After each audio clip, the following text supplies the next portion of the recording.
I've got our brand new WEC Energy spot open. I want to talk about markers. Now, we've used one or two. In Final Cut Pro X, you have 3 flavors of markers. You have a standard marker. That's the one we've been using. You have a to-do marker. Oh, I want to work on that, but I'll have to get to that later. I need a reminder. And you have a chapter marker. When we get to the final chapter in this title, it's going to be on preparing and getting ready for prime time, and I am going to talk about making a DVD with a click of a button.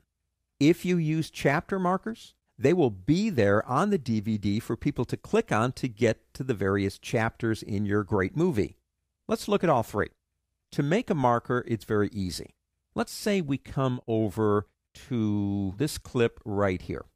And in this clip, it's an oil refinery. And what you want to do is you want to add, say, for example, a text overlay that says oil refinery. And you want it to start right about there. So you move your playhead exactly to where you want it to be. You select this clip and you press the letter M. Now, if you press the letter M, you get a standard marker by default. If you double click on it, see it get bigger?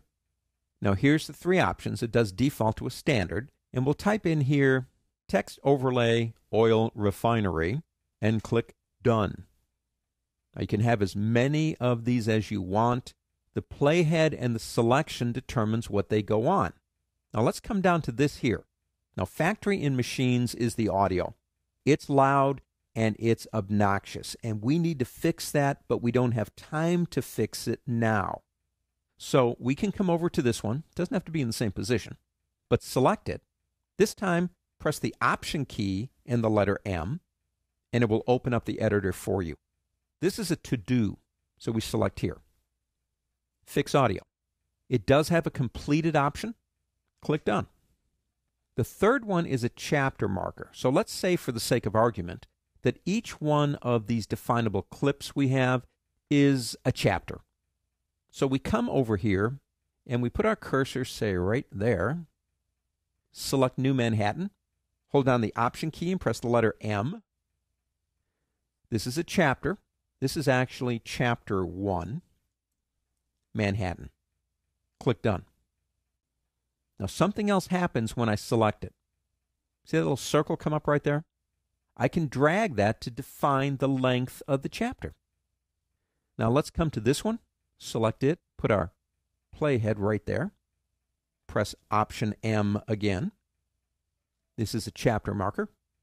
This is Chapter 2, and it would be power meter. Click Done.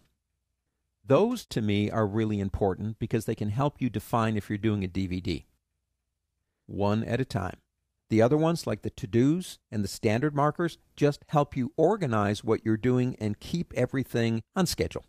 In the next lesson, we'll take a look at how we can work with these a little bit more, how we can get rid of them if we don't want them, and how we can find them if we have a lot of them.